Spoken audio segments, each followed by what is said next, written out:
aad sokor aad ku dareenin oo kaleeto sida maxaa la dhahay waxaas markaa isticmaalaysa sida cuntada aad iska saxdo oo kaleeto cuntada xataa waa idinka saxaaya hadda whatsappkayga aad timaadaan insha allah ama commentiga iigu soo qor sidoo kale cuntada haddaa iska saxdo oo biyahaagana aad ka dhigato biyo cad muhiim waay markasta waa kusoo sheegi jiray channelka biyo cad inaa cabtiin muhiim jiddan waay biyaha cad marka laga soo tago oo bini aadanka wuxuu u baahan yahay biyo markuu qadeynayo cabitaan ah ayuu u baahan yahay dadaa aad cabitaanka usii jecel waa lasii kala jecel yahay waxaa muhiim ah inaa cabitaankaaga uu ahaado cabitaan adig gacantaada aad ku subsatay oo dhirtii ama mirihii ilaahay abuuray ay ka mid tahay kadibna oo aad si fiican u dhaqday sida fiidiyooga hore aan idinkugu soo sheegay oo adi aa hagaagsatay laakiin aadan sokor ku darin.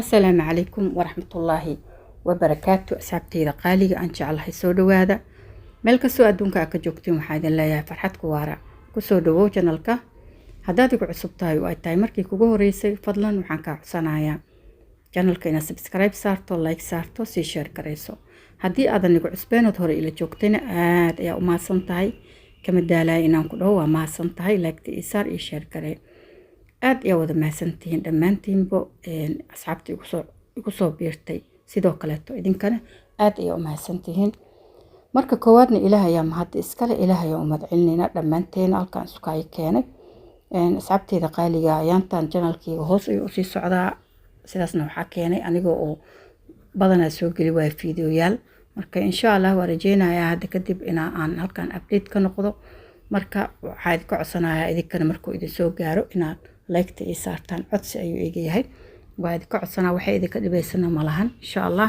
anigana codsi ayay iga tahay marka asxaabteyda qaaliga aan jeclahay marka halkaas uga sii baxo codsigayga asxaabi marka ugu horeysa horta waxaa idin keenay baatiyaal aad u qurux badan oo kaal iska araga insha allah waa idin soo geli doonaa dal iyo dibad meesha adduunka aad ka joogtiin waa in lagu keenayaa aad ayayna u qurux badan yihiin qiimihiisana aad ayuu u jaban yahay marka insha allah soo dhawaaday aad leeyahay mar walba waa idin soo dhaweynayaa marka asxaabteyda qaaliga waxaan sii guda galaynaa barnaamijkeenii maanta ugu talagalnay maxaa la dhahay inaan soo jeediyo ama aan idinla wadaago maanta fitamiinaadka idiima wado insha allah next videoga xigo ayaan idin soo gelin doonaa fiidiyoyadii oo ka hadlayay fitamiinadii cuntada laga helayay marka insha allah maanta waxa waaye isxasuusin qurxintii maadaama ramadaan uu fooda nagu soo haayo ilaahay nabad iyo caafimaad ha nagu gaarsiiyo dhammaanteennaba kuwii ka faa'iidaystana allaha naga dhigo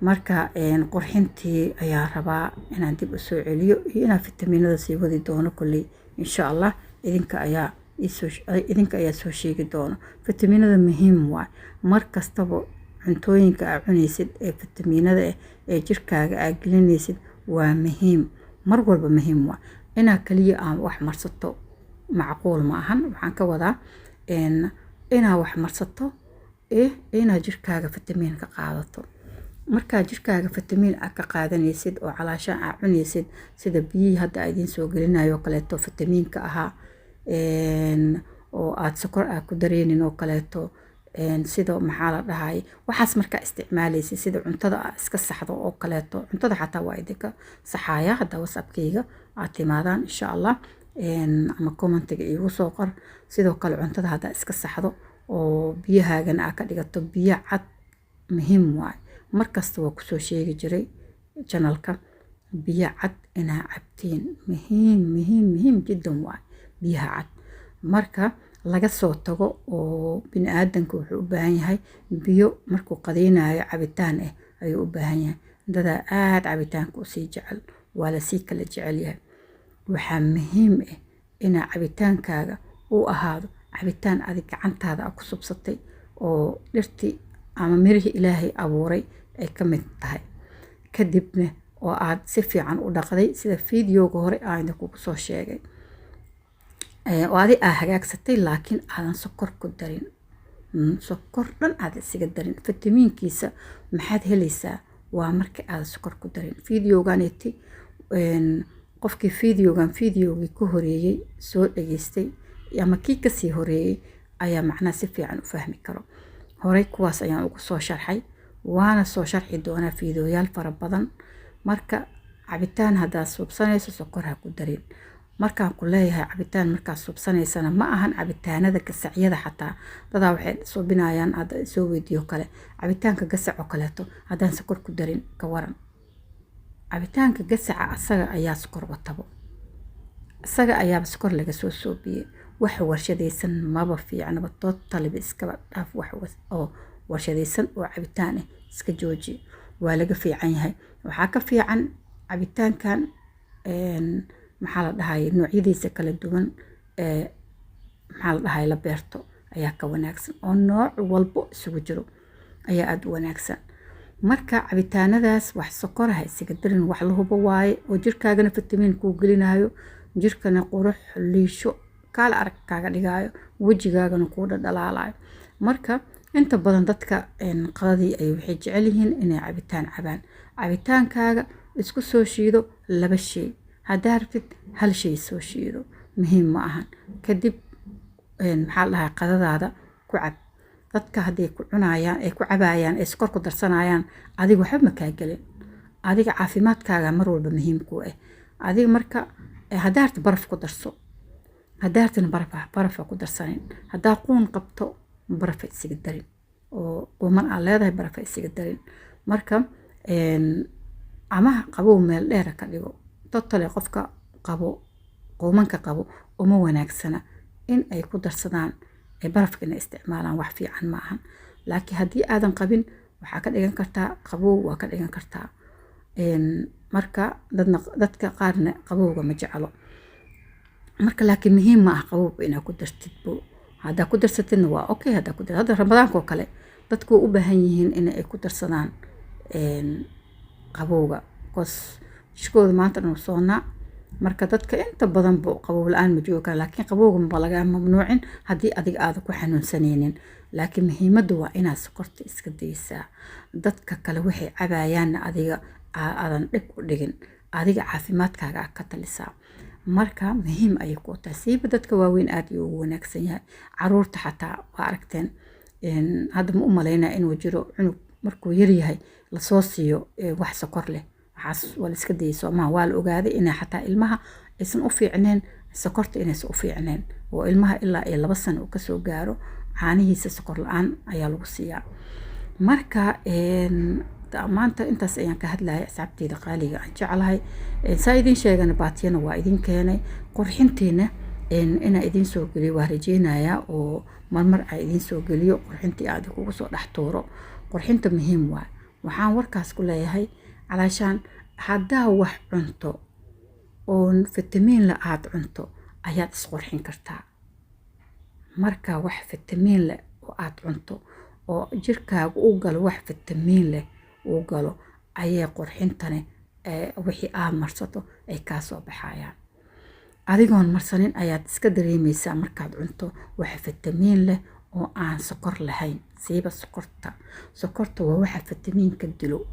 Marka isticmaal waxyaabaha adiga maxaa la dhahay maalin walba uu ku jira adeegyadeena uu ku jira waxyaabaha qudaarti nooc walba ha ahaadaan shiido maxaa la dhahay reerka u shiid ninka rabo qofka asaga ku xiran tahay mogtahay inuu sokorta iska daayo adiga qof ma ku xukumi kartid sokorta jooji oo guri jooga kuma xukumi kartid Soomahan laakiin uu sheegay waxa leedahay sokorta wax wanaagsan ma ahan caafimaadkana kuma jiro. Waxaan aad wulito oo halkan ugu sii boorinayaa dadka sokorta qabo ee sokorta haddana isticmaalayo haddana dhahay sokorteena hay waay horta Allah idin caafiyo caafimaad Allah idin siiyo. إلهي سبحانه وتعالى إذن بريايا عافيمات إنه إلهي إذن سيو لكن هدي سكر قبطو سكرت إسكدي sababtoo dadkii aan sokorta qabin ayaa waxa la leeyahay sokorta iska daaya marka adiga hadaad sokor qabtid inaad sokorta iska daysid way fiican tahay si sokortaada hoos ugu degto oo hoos ay u degayso sokorta hadaad iska daysid maxaa ku soo haray cuntooyinka caadiga anaga aan cuneen oo cuntada caadiga ah aba sokor leh marka hadaad sokor kale ku sii darto soo kama sii darno oo maalintii 5 koob qaxwo sokor leh 5 koob shaah oo sokor leh عديس له وحس عبت عافيمات مكو أهن sidoo kaleeto waxaan la hadlayaa dadka rabo in ay iscaateeyaan oo kaleeto ayagana, iyo dadka sokorta xadka usoo joogto. dadka iscaateeya ayaan usoo hormaraya. dadka raba inay iscaateeyaan haddii aad sokor cunto goormee uu kaa degayaa miisaanka. ilaan maanta adina sidoo kale 5 koob sokore ayaa cabtay ama tarmuus shaah ayaad cabtay, goormuu sokor miisaanka dega kaama degaayo miisaanka. hadda sokor joojisid miisaanka wuu degayaa.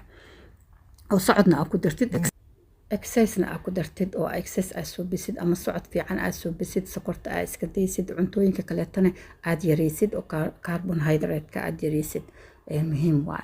marka waxaa soo haray qofka la dhahay sokorta xadka ayay kuu soo joogtaa. sokorta waaba lagu sheegay, digniinaba lagu siiyey, waxaa lagu yiri sokorta xadka ayay kuu joogtaa oo waqti kasta ayay kugu dhici kartaa ayaa lagu dhahay. marka maadaama saas lagu dhahay, soo ma wanaagsano inaad ka taxadirtid. ilaah naga taxadiro, inaad sii taxadirtid, intaa cuni jirtay inka yar aa cuntid, socodka aad badsatid, caafimaadkaaga u soo jeesatid, maxaa la dhahaye biyo cad aad badsato. biyaha cad aad ayuu u wanaagsan yahay jirka, aad ayuu ugu wanaagsan yahay jirka, ayuu fiican yahay jirka, ayuu sifeeyaa. marka aad badsato sidoo kaleeto maxaa la dhahaye shaahigii tirada badnaa, sokortii tirada badneed, cabitaankii tirada badnaa, waxyaabahaas macmacaankii inaad maxaa la dhahaye haddii aad jooji karin xataa inaad yareyso soo ma fiicno. saad u yareynayso oo maalinba maalinta ka dambeysa aad u yareynaysid maxaa la dhahaye sokorta xadka ayay kuu soo joogtaa, ama waqti kasta kugu dhici doontaa laguma dhihi doono, because waa la dagaalantay. marka ilaahayna maxaa la dhahaye ummadiisa iyo anaga dhan allah naga shaafiyo, allah maxaa la dhahaye sokorta allah naga haayo, intii ay haysane allah ka qaado. marka maxaa kaloo kuu soo haray, dadaalka adi ayay kugu xiran tahay. haddaa maalintii socod badan aad soo biso oo aad socoto oo aad u socoto oo socodkaaga aad kordhiso, waa xisaabtamaysaa. waxaad ku xisaabtamaysaa waxa ku soo cuno aad cuntay ama aad cunaysa ayaad ku xisaabtamay. macnaha waxaad ku xisaabtamaysaa, waxaad leedahay calaashaan maanta dhan soo socotay 10 kun socotay, 5 kun socotay, waxaa ku gelayo in aad maxaa la dhahaye aadan wax badan aadan cunin. taasaad ku xisaabtamaysaa, sababtoo wixii haddaad maxaa la dhahaa wixii kusoo aad socotay calaashaan wixii kusoo galayna aadan ogeyn, wixii maxaa la dhahaa aad socotayna aadan ogeyn, waa dhibaato. abaad soo degsanaysaa. barnaamijkan waa idiin soo badin doonaa insha allah. asxaabteyda qaaliga waa la aadaamaya. marka aadaan u mahadsantihiin, waan idinka sii tagaya. waa anigoo qurux dumar official tuwa, waxaan idinkaga sii tagaya salaanta islaamka. assalaamu calaykum waraxmatullaahi wabarakaatu. isku soo noqo dambe oo xiiso leh fiidiyooga xiga inta aan ka gaareyno insha allah.